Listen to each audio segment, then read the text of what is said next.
if I'm not mistaken. I'm just going to adjust that there, and I think that's us. We're live on YouTube. Just want to wait and get a sound check from Mum. Sound okay there on both?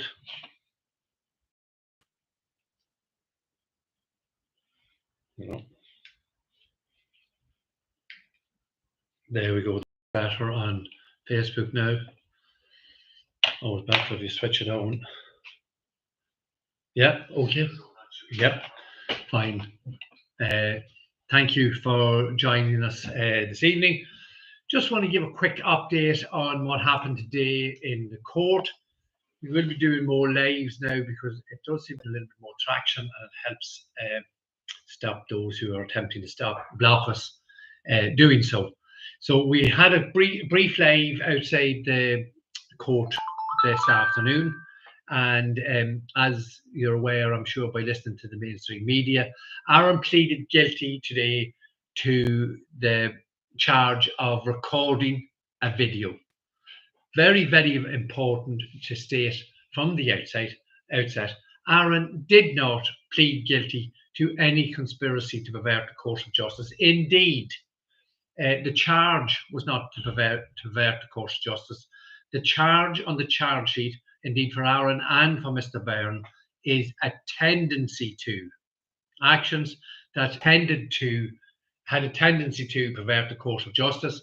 So obviously, as we have outlined from the beginning, there is no victim and there was no crime. This is a show trial at its very best. It's a disgrace to the Irish judicial system at its worst. And I think I can say that without fear of any contradiction. 9 or 10 members of the Garda Síochána detectives sitting in that court today, and yet their colleague was shot and murdered 11 years ago, and they have nothing to show for it other than Aaron's conviction, which is wholly and totally unsafe, as we have shown on numerous occasions. And even if Aaron Brady was that man who shot and murdered Detective Garda Adrian Donoghue, where's the other 4? Where's the other people who were involved in that heinous and horrible crime? So the whole display today was pathetic, and that was highlighted in particular, I would have to say, by Mr. Stain for the prosecution. There was an application made by Michael O'Higgins. I think I mentioned it yesterday, that Aaron's defence team was putting in an application for a media ban, something we weren't particularly happy with ourselves, but it's something that the legal team wanted to do. And obviously, Mr. Stain had the opportunity to reply to the application, and he didn't want a media ban. And he went through a few legal points, and then he went into a little bit of a rant. He did control himself sort of reasonably well, and he lambasted the Justice for Aaron Brady campaign and myself, Caroline and Sonia and Noreen, and said we were engaged in a vitriolic campaign against members of the prosecution. We were embarking on a vitriolic campaign against members of the Garda Síochána. We were embarked on a vitriolic campaign against members of the judicial system. We were embarking upon a vitriolic campaign against certain witnesses. And I would have to agree with Mr. Staines wholeheartedly, because vitriol is to be angry and aggrieved and disturbed by what is happening to you. So that is your response, a vitriolic response. And our response would almost certainly be vitriolic to those people who told lies against Aaron to save themselves, namely, in particular, Ronan Flynn, and again, in particular, Christopher Morton, Anthony Maguire, and Ronan indeed. But we're also have vitriol towards Lorcan Stain defence team and several members of the Garda Síochána, because they have perpetrated a campaign of framing our son Aaron for the murder of Detective Garda Adrian Donoghue. when we have shown clearly the evidence is that, indeed, Mr. Staines mentioned today that there was only circumstantial evidence here in Ireland. Not likely. The circumstantial evidence is actually quite factual when presented correctly, as we have shown, with time, CCTV footage, and indeed statements. The argument that the evidence here in Ireland against Aaron is obviously circumstantial, but the evidence is not circumstantial. The evidence is clear. The evidence speaks for itself, and we have shown that over 400 videos. And again, Mr. Stain, if there is vitriol or you have some issue with, you mentioned that we released some transcripts from the trial, and I say rightly so, we're entitled to release transcripts from the trial, because indeed the judge Byrne, in rejecting the media ban, said it is the constitution of the land that the court, anyone is tried in public. And what issue you have with the transcripts of the trial and the words and evidence you use, Mr. Stain, is highlighted by the fact that you are unhappy that the Irish public got to see some of it. You would have the opportunity, I am certain, Mr. Stain, you would be in contact with and have association with a number of solicitors. And if there was anything incorrect with anything we have said or anything we have published in the Justice for Aaron Brady campaign, I noticed you didn't give us a full title today. Again, it shows how scared and how pathetic your argument is when you haven't the courage to say Justice for Aaron Brady campaign. Are you worried, Mr. Stain, that people might actually go watch the podcast, watch the videos, and realise that Aaron Brady was framed and you were instrumental, Mr. Stain, in doing so? There can be no other logical explanation for your vitriol today, your vitriolic outburst against the Brady family. We are entitled to our opinion. We are entitled to our free speech. We are entitled to contradict what is written, and we are entitled to contradict what is said. And again, Mr. Stain, 400 videos, and no one has contradicted anything. Not a line.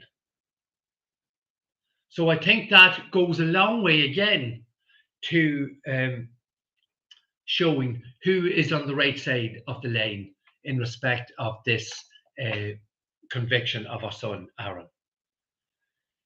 So we moved on then today. So again, I will offer, Mr. Stain, if there's some issue with anything we've said, if there's some issue with anything we've printed, if there's some issue with anything we've shown on any of our videos, and members of the Garda Síochána or the DPP, yourself personally, Mr. Graham, has any issue, you have my phone number. Just contact me and I'll go and meet any of the authorities in Ireland, anywhere, at any time, at your convenience, if there is some issue with what we've done. So we moved on then. Unfortunately, a young man who has been used as a scapegoat and is being sacrificed to gain clickbait journalism for the likes of Schiller, Cummings, who else was there today? Reynolds, Media, Greeny. Like, I do believe Michael O'Higgins even mentioned it, that it was on News Talk yesterday that there was a delay in Aaron's case. These bastards in News Talk never mentioned one line about Aaron's appeal. The most significant criminal appeal in the history of the Irish state. There was none of them. And as I said in the description on the YouTube channel there, they were sitting primly in the front seat today. Indeed, Mr. Reynolds objected, stood up and objected to the idea of a media ban on this trial. And 2 prison officers have since told me that they've never ever seen anything like that happening before. They've never ever, in all the years of taking prisoners to court, they've never heard of this happening. They weren't the prison officers that was in the court, they were told about what happened. Notwithstanding that, we have to look then at, as I say, what they're doing to this young man, Dean Byrne.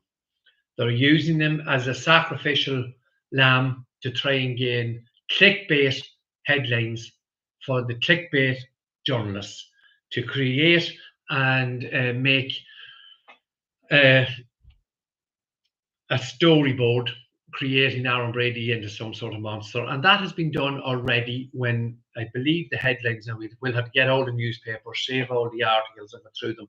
But there are headlines that Aaron Brady admitted to perverting the course of justice. That is simply untrue.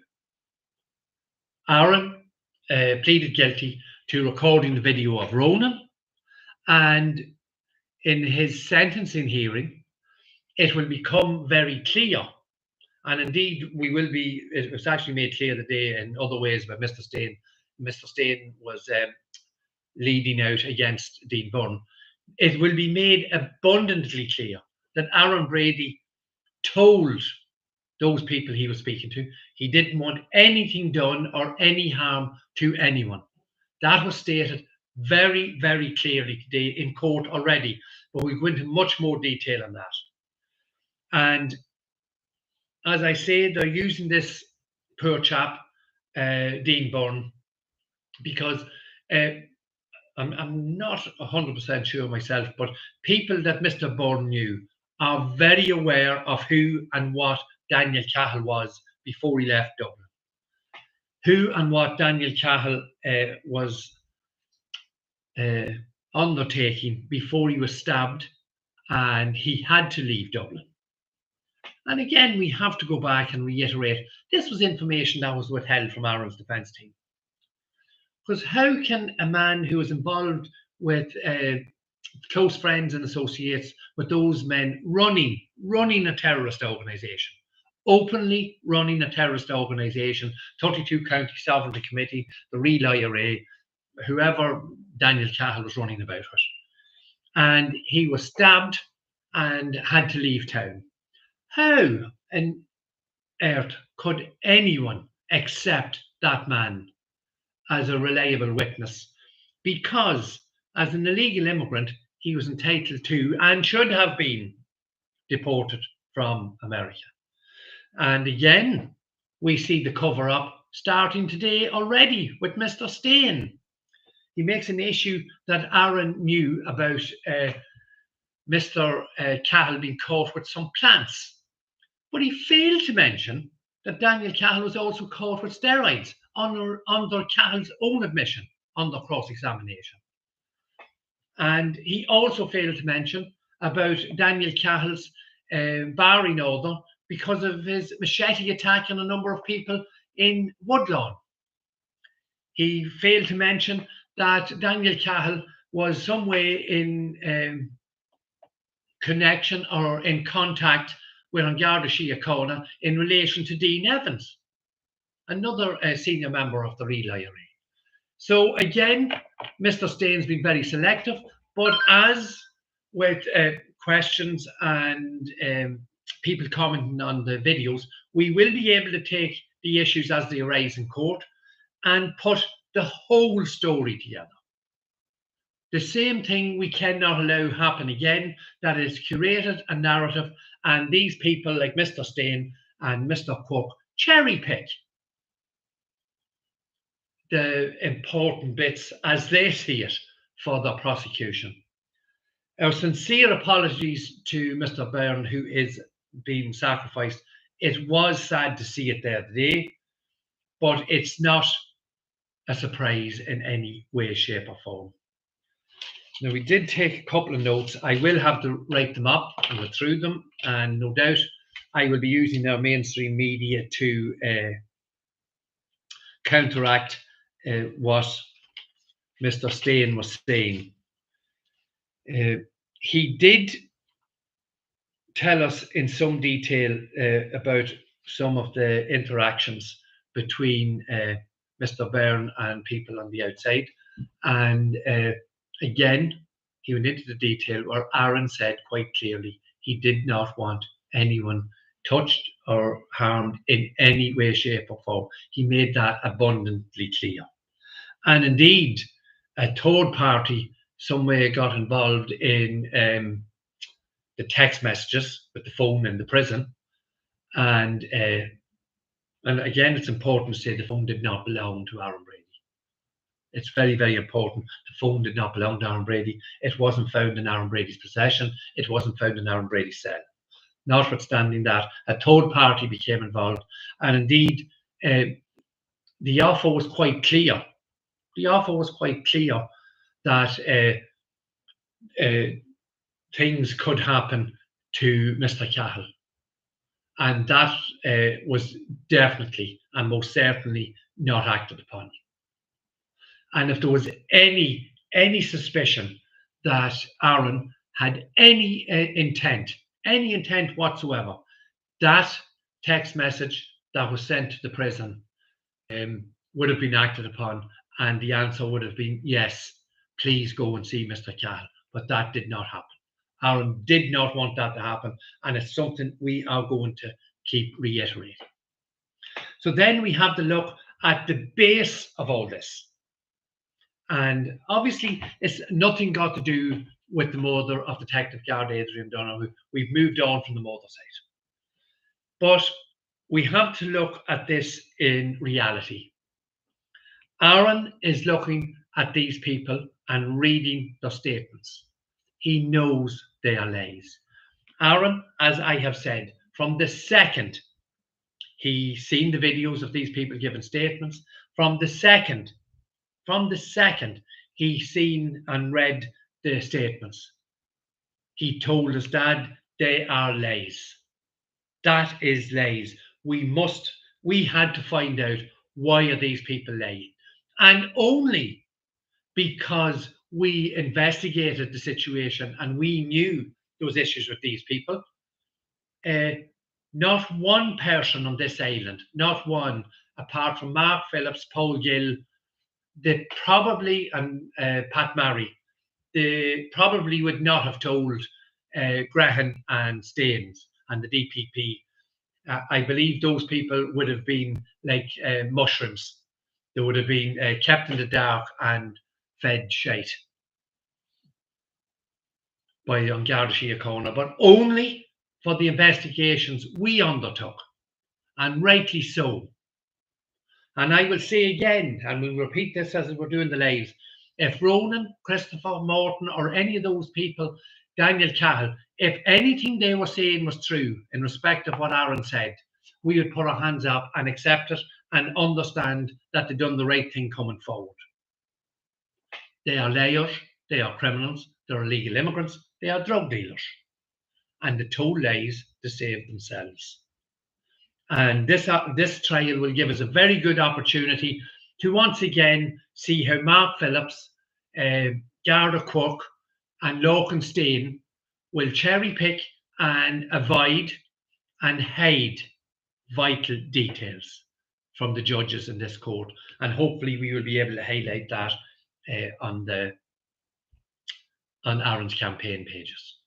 So once again, the bottom line for this evening is Aaron Brady, while looking at the transcripts and looking at the videos, Aaron Brady was uncovering corruption. Aaron Brady was looking for the truth. Aaron Brady is still looking for the truth. We, Aaron's family, through Aaron's campaign, are looking for the truth.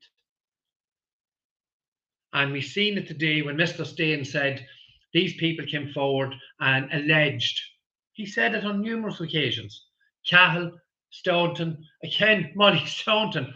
Mr. Steen, you forgot to mention that she was assaulted while giving her evidence. You mentioned some Snapchats being sent to her. They were sent to her by a prosecution witness. Nothing got to do with the Brady, absolutely nothing. But the way you presented it today would suggest that the Brady's had something to do with it. Nothing could be further from the truth. You are a charlatan, and your vitriol will catch you out during the course of this case, because you will highlight the misconduct by the DPP and in Garda Síochána, and we will be able to highlight more the criminality that occurred to gain this conviction against our son Aaron. So again, the bottom line is we are seeking the truth.